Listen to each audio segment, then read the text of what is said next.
Good evening everyone. तो बच्चों आज हम देखते हैं नलिका युक्त ग्रंथि एवं नलिकाहीन ग्रंथि यानी कि दोनों ग्रंथियों में क्या अंतर होता है। देखो जो नलिका युक्त ग्रंथि होती है ना, इसको हम एक्सोक्राइन ग्लैंड भी बोलते हैं, यानी कि इसको हम बहिस्रावी ग्रंथि भी कहते हैं। अब देखो जैसे ये ग्लैंड है एक्सोक्राइन ग्लैंड, इसका उत्पाद क्या हो गया, यानी कि इसका उत्पाद क्या हो गया, एंजाइम होता है, ठीक है ना। यानी कि इस जो नलिका युक्त ग्रंथि होती है इसमें क्या पाई जाती है, नलिका पाई जाती है। इस नलिका के माध्यम से जो अपना उत्पाद बनाती है, अपना उत्पाद क्या बनाती है, एंजाइम। ये एंजाइम कहाँ पहुँचाती है, लक्ष्य तक पहुँचाती है। दूसरी तरफ देख लो, जो नलिकाहीन ग्रंथि होती है ना, इसको हम एक्सोक्राइन ग्लैंड यानी कि अंतःस्रावी ग्रंथि भी बोलते हैं। तो हम बोलते हैं कि इसमें नलिका नहीं पाई जाती है।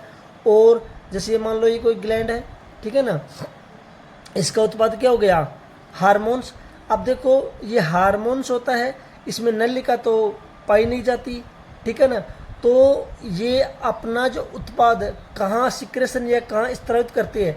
तो बच्चों ध्यान रखना, जो अंतःस्रावी ग्रंथियाँ होती है ना, ये अपना स्राव डायरेक्ट या सीधे क्या करते हैं, रुधिर के अंदर डालती है, क्या, अपना उत्पाद।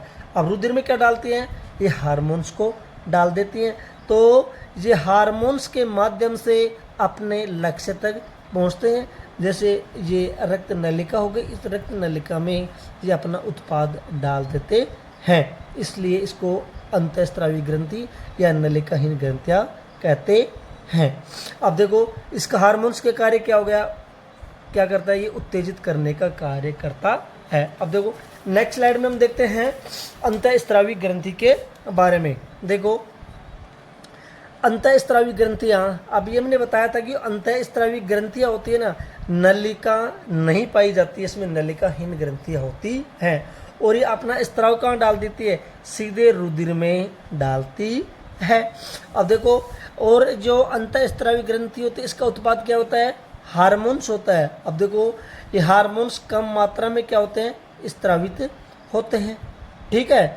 अब इसको हम क्या बोलते हैं, इंटरसेलुलर मैसेंजर भी कहते हैं, यानी कि इसको हम अंतर कोशिकीय भी बोलते हैं। अब देखो, और जो हार्मोन्स होते हैं, इस हार्मोन्स का काम क्या हो गया, यानी ये हार्मोन्स होते हैं, इसका हार्मोन्स का कार्य क्या होता है, यानी कि उत्तेजित करना होता है। अब देखो ये हार्मोन्स होते हैं ना, हार्मोन्स ये क्या होते हैं, केमिकल मैसेंजर होते हैं, यानी कि संदेशवाहक होते हैं। और ध्यान रखना, जो ये हार्मोन्स होते हैं नॉन न्यूट्रिएंट्स यानी कि अपोषकीय होते हैं। अब देखो जैसे उदाहरण के तौर पे समझते हैं कि जैसे एक सेल से और ये हार्मोन्स दूसरे सेल पे जा रहा है, ठीक है ना, यानी कि एक सेल से दूसरे सेल पे जा रहा है, तो हम कह सकते हैं कि यह एक सेल से दूसरी सेल की तरफ सूचना ले जाता है, इसलिए इसको हम अंतर कोशिकीय कहते हैं, इंटरसेलुलर कहते हैं। ध्यान रखना बच्चों, सबसे पहले खोजा गया हार्मोन्स कौन सा था, यानी कि सबसे पहले खोजा गया हार्मोन्स सिक्रेटिन था। और इसकी खोज किसने की थी, स्टार्लिंग व बाइलिस ने इसकी खोज की थी। और कोई आपसे पूछ ले कि हार्मोन्स का कार्य बताओ, तो हार्मोन्स क्या करता है, उत्तेजित करने का कार्य करता है। और हार्मोन्स क्या करते हैं, सूचना वाहक के रूप में हार्मोन्स अपना कार्य करते हैं। जैसे एक सोर्स है, दूसरे टारगेट ऑर्गन तक जाता है, इन दोनों की डिस्टेंस होगी, तो यानी कि सूचना संदेश वाहक के रूप में ले जाते हैं। अब कुछ पॉइंट्स एक्स्ट्रा और देख लो जो पिछले चैप्टर के थे, यानी कि स्तन ग्रंथियों की वृद्धि के लिए एस्ट्रोजन हार्मोन जिम्मेदार होता है बच्चों, ठीक है ना। और स्तन ग्रंथियों के अंदर जो कुपिकाओं की वृद्धि होती है, यानी उसको प्रेरित कौन करता है, क्योंकि प्रोजेस्टेरोन हार्मोन्स करता है, ठीक है। और जो उन कुपिकाओं में दुग्ध का जो संश्लेषण होता है वो प्रोलैक्टिन हार्मोन्स करता है।